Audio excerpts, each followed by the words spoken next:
Hi, this is Terry Farrell, Dax from Deep Space Nine, and welcome to Random Trek. Good morning, good afternoon, and welcome to another episode of Random Trek. I am your woman-selling captain. I know it's illegal, but just go with the theme of the episode. Christopher Ingle, joined as always by my first officer who may or may not be under the influence of the Venus drug, Commander Brennan, the Mystical Mar. Brennan, that drug wearing off yet? No, but this feels like Seven Brides for Seven Brothers meets Star Trek. It does.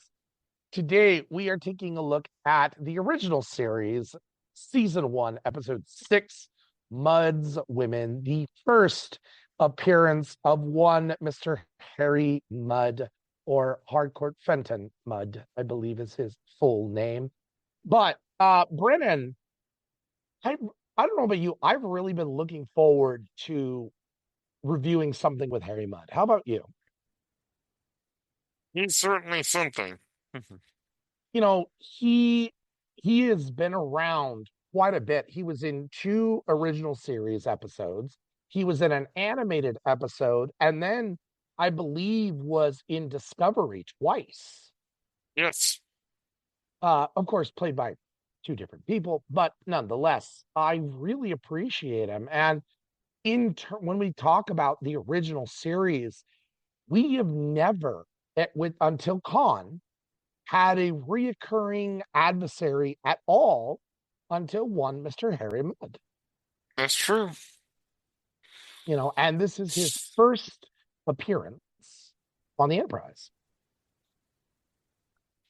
Yes, though it doesn't quite explain why Rainn Wilson doesn't have a Scottish accent. It's Harry Mudd.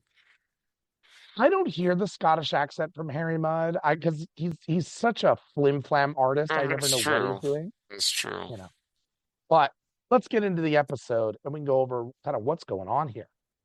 So, the Enterprise is in pursuit of an unregistered cargo ship. The ship ends up overloading its engines in an attempt to escape from Kirk through an asteroid field. Kirk orders the shields to be extended around the ship to protect it. Unfortunately, that ends up taxing the Enterprise's systems far more than they can handle, and it destroys all but one of the lithium crystal circuits. We're not at dilithium yet for some reason, but lithium crystal circuits that help with the Enterprise warp engines. So the Enterprise beams the passengers of the cargo ship and the captain aboard just as an asteroid hits the ship. In the transporter room, the captain says his name is Leo Walsh, and there are 3 incredibly stunning, beautiful women with lens flare. There, if you notice it, there's lens flare on these women. I wonder where JJ got his ideas from. Yes, good point. Anyway, they really infatuate the male members of the Enterprise, except for Mr. Spock, whose Vulcan heritage makes him immune to the charms. So the women are intended as sort of mail order brides for the settlers on Ophicus 3. I never pronounced it correctly. It's a mining planet. They are introduced as Ruth, Eve, and Magda. So they all signed on with Walsh as a way to escape the situations that they were in and promised marriage prospects, which where they were was almost non-existent. We're going to talk about this theme because I am not the biggest fan of this idea, but go on. Yes, neither am I. So Kirk ends up having a hearing where Walsh is found to be lying to the computer. So we find out that his master's license was revoked and he had to reveal his true name, Harcourt Fenton Mudd, who is a criminal with a very extensive record. As the hearing ends, the final lithium crystal fails and they're left on battery power. Without lithium, the Enterprise will limp on reserve power and eventually become adrift. Everybody will die if they don't do this. They won't have life support, propulsion. They have nothing. It's a problem. So they have to go to the storm-plagued planet of Rigel 12. The Rigel system comes up so many times in Star Trek, doesn't it? Yeah, it does. It does. It does, yeah. So they go there to get new crystals from the miners. The chief miner was in contact with Mud and is demanding the release of Mud along with the women in exchange for the crystals. Enterprise, we'll give you the crystals, give us Mud and the women. Unfortunately, the Enterprise's remaining power is not enough to keep the orbit more than a few days, so they got to move fast. It threatens to destroy the Enterprise if they don't do something. So Kirk is forced to allow Mud and the women to beam down to the planet. However, when they get there, the lead engineer reneges on the deal. So there's an impromptu party with the 3 miners that are on the planet. And Eve starts to get angry when they're fighting over the 2 other women, and she runs away into this magnetic dust storm, where the lead miner and Kirk go in pursuit. Kirk beams back to the Enterprise to try and find them from orbit. The miner does find Eve and brings her to his quarters and ends up falling asleep. Waking up, he finds Eve much plainer than she was. She's not as pretty. What we've been seeing periodically is that Mud is hiding something, and these women are asked to take something, to ingest something to be beautiful, although we still don't fully know exactly what it is, but we know that's how their secret is. So as the captain, Kirk, ends up revealing that Mud has been giving the women what is known as the Venus drug, which creates kind of an illusionary beauty. And that the other 2 miners are already married to Ruth and Magda. Now, as Childress, the lead miner, confronts Mud over the lie, Eve ends up snapping up a dose of what she thinks is Venus drug, but in fact is a placebo. And it kind of restores her self-confidence. She feels better. And in fact, that the lead miner finds her attractive, and now it's not so bad. So pleased, he ends up giving Kirk the crystals. Kirk offers to take Eve away from him. She's kind of had this "I'm attracted to Kirk" thing going. But she ends up opting to stay away and says something very interesting. Kirk, you've got someone up there called the Enterprise. And offering to take her. She kind of basically says, your love is your ship. And the ship goes on its way with Harry Mudd in custody. All right. Overall thoughts on this episode, Brennan? It's not really a particularly memorable episode other than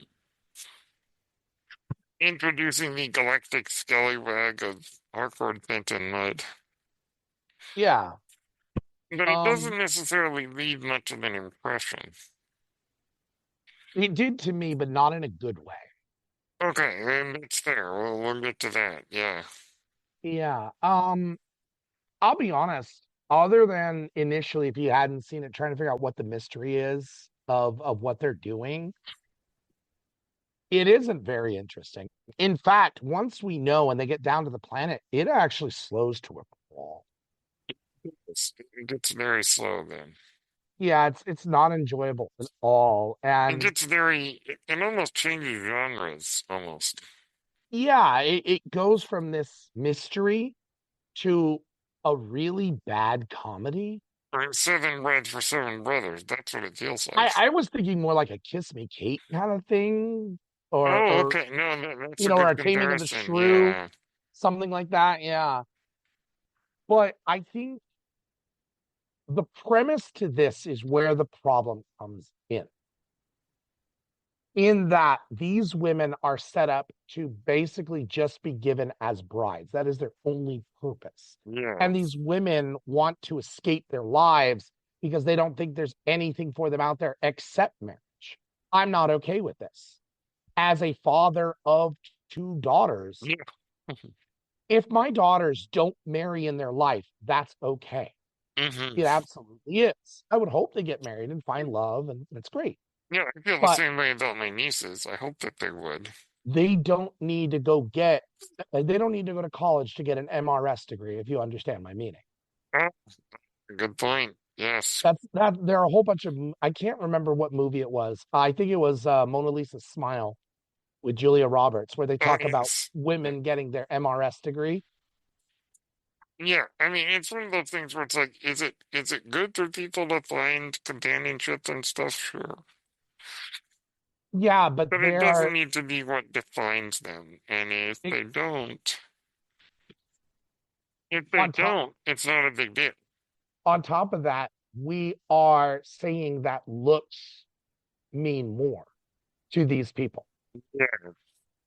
Yeah. and so you're, unless you are a pretty young wife, you're nobody. That's not really a message I like. And the fact that Kirk had to trick her for her to like herself, which, by the way, I still don't really buy that. Yeah, I don't know, are they like aliens or something that morph according to their self-esteem? They're middle-aged, and the I don't really middle-aged understand how that's supposed to work. the middle-aged makeup wasn't even that good. Not really. No. No. And then it does this lens flare thing where whenever you look at just their faces, the light only shines on their eyes. I hate that in Star Trek. I have seen it many, many, many, many, many The times, and JJ does fuzzy, it too. the fuzzy camera look, yeah. Yeah, I don't like it, and Yeah, it just, I mean, that's the weird thing about Star Trek is as progressive as Star Trek is. The original series, when it came to feminism, still had a long way to go. and this is early Trek. It objectified women so bad in this It episode did. It because did. everybody, including Kirk, is just enamored by them. You know, it it does, and I will say, as much as I'd like to think it gets better, it never really does for a long time. I'm thinking of Famke Jensen in Next Generation. Perfect mate. Yes. Yeah, the perfect mate. There was a little more evolution there, which I liked, but once again, this woman's job was to only be for someone else. Yeah. Women, that is not okay. And I would say men too, because there are men who think that too. They're only good as a husband for someone, and that's just not true. Yeah. You do not have to be defined by the person that you're with or that you are with someone. And it objectifies you as an individual. And I think that's wrong. Objectification is not okay. And Star Trek, the original series, is guilty regularly of objectification. We could certainly talk about Roddenberry himself True. and some of the things that he did that would not be okay today. And this story was a Roddenberry story. Um, so yeah, I It can is see very it there. much like a Western of, in the sense of there's countless Western movies and episodes about like escorting women to get married. Yeah. It is a very Western trope, but maybe not one that we should be repeating. I think it goes even beyond the westerns. Like I said, we're even referring back to Shakespeare Yeah, and that's Taming of the true. Shrew. I mean, the Taming of the Taming, Shrew is, I love Taming of the Shrew. I think it's a great yeah, play, but it's in again, college. I was in it. is all about an objectification of a woman, and that a woman's only purpose is to be subservient and to have a dowry. Now, it's funny that you mention that because even in Shakespeare's lifetime, people were critiquing the play. Right. And even back then, they were like, wait a minute, this is kind of sexist. Absolutely. I think, not And I I think, like we that the can do way that better. people handle it nowadays, in terms of what you can do in terms of staging the Taming of the Shrew, Yeah. can make it maybe not so sexist nowadays. And unfortunately, I don't think there's a way. to fix this kind of episode when you're Yeah, dealing with this those kinds of episode of themes. Trek, really, you can't. I love the huckster position of Harry Mudd. I do. And that's, what is he going to do next? And I will say what I like about Harry Mudd is that every episode that we see him in, he's doing something different. He's trying something else. I like that. He's got a new scheme every time. Yeah, and that's kind of fun, which makes this a comedy. But a comedy at the expense of women's roles in society, that's not my cup of tea. You don't have to do a lot to just add a little more depth to it and make it a little bit less cringy. I would have loved for her to have stayed on the ship. Yes, I agree too. Or like a Gillian Taylor kind of thing, where she ends up going back to the future with Kirk, and instead of staying and being the damsel or being the potential love interest, no, I gotta go off on a science ship. I'm learning stuff. Let's go. She's her own individual. Should have done that in this episode. Yeah, that's not this case in this episode. And in the end, she settles. She settles. Now, I'm happy that she found more confidence in herself, but it is still in the definition of being a wife that she finds true satisfaction for herself in the end. That's not an okay man. To a guy that's not very likable. And to quote Queen Elsa, you can't marry a man you just met. Look, we have just run the gambit. We have talked Shakespeare. We have talked Disney. This is great. Yeah, I mean, this is dealing with very, very old tropes. And not good ones. We have seen in our modern time ways to handle these tropes in a less cringeworthy way. Yeah, and it's really and this rough. episode is very much a product of its time. Star Trek, the original series, its treatment of women is, unfortunately, I still feel far more bad than good. There is good. There is good. Yes. But there's so many more bad moments. And kind of on a small tangent, we're going to talk about it next week. We have a big surprise next week. But there is a character involved with what we're going to watch next week that I think back to an original series episode that she appeared in. And I feel the same way. She chose to go with somebody, I think, for all the wrong reasons. And there was someone who was not a good person. Right. And you're like, what are you doing? I don't understand this. This choice makes no sense.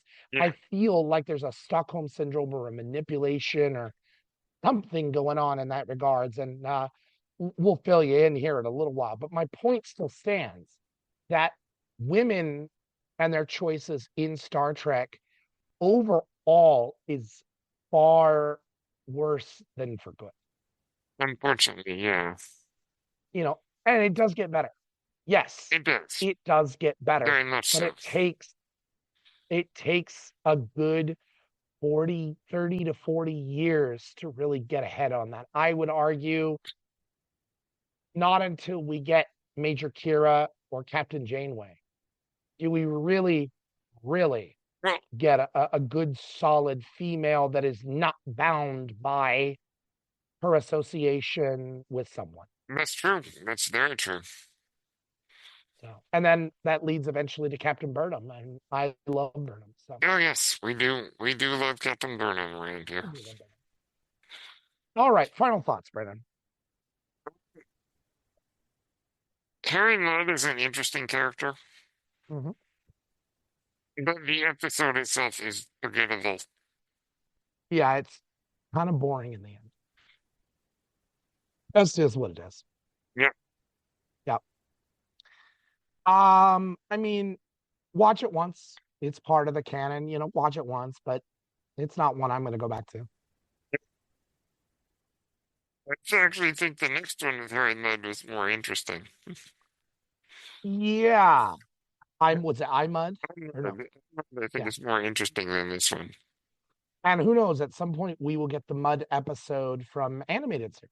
And we even got it in video games as well. Yeah, we've not seen him in Discovery. I forgot about that. And he's in a short track. That's right. He's in a short Trek too. I forgot about that. Also on the Star Trek 25th anniversary computer game. Is he? Yes, there is an episode with him.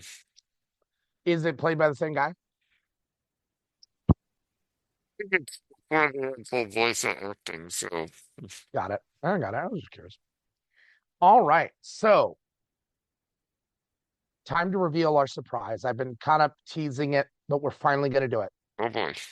Next week, we are going to begin our review of a brand new Star Trek series. I'm really excited for this. I took a sneak peek listen last night, and I'm really excited to finish this. We are going to begin taking a look, not randomly. We will go in order for this because I think it has to be experienced this way, at the new canon audio drama, Star Trek Con. It's interesting how audio dramas are starting to become popular again. You know what? That's so hard for me to buy because I'm a big fan of the Big Finish audio that does Doctor Who. Yeah. So I love that. I've been following it for a long Star time. Wars has been doing it lately too. Yeah, they were. Wasn't Tim Curry? No, Tim Curry was in a different thing. There are a couple people I was surprised did audio drama. John Lithgow. John Lithgow was in a Star Trek audio or Star Wars audio drama. He played somebody important. Somebody important. I can't remember who it was. Yeah. Anyway, but yes, we will be taking a look at Star Trek Con. It takes place, I can't remember if it's 12 or 15 years after the events of the Wrath of Khan, but it is while Sulu is captain. I believe it is after the events of Star Trek 6. Okay. So something like that. Yep. It does that, and then we go back in time, or not literally back in time as Star Trek does, but we're going through the journals. Yes, flashback. We're going through the records of one Marla MacGyver, who I was referencing. So it's kind of doing a God Emperor of Dune. It's giving us the notes from years ago. So that'll be great. And then the week after, we will go back to the Next Generation and see what we go. We will hit the randomizer at the end of next week's episode. A lot of fun. And then our movie night of the month, end of this month, is going to be something a lot of fun.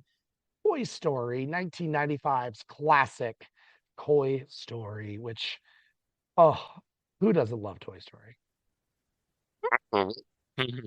You don't? Okay, fine. Anyway, we definitely got to find a guest for that. I wonder if Brendan knows anybody who works for Pixar. Who knows? Maybe. Anyway, just a little hint to him, see what we can do. But, Brennan, where can the people find you? You can find me on Blue Sky, Brennan at Blue Sky Social. You can find me on Instagram at WhenInBlue, and you can find me on Spotify, Apple Podcasts, and YouTube at Page Turners They Were Not. And you can find me on Twitch and Twitter at CIngle1984. But as always, with every episode, applause and live long and prosper. Peace and long life.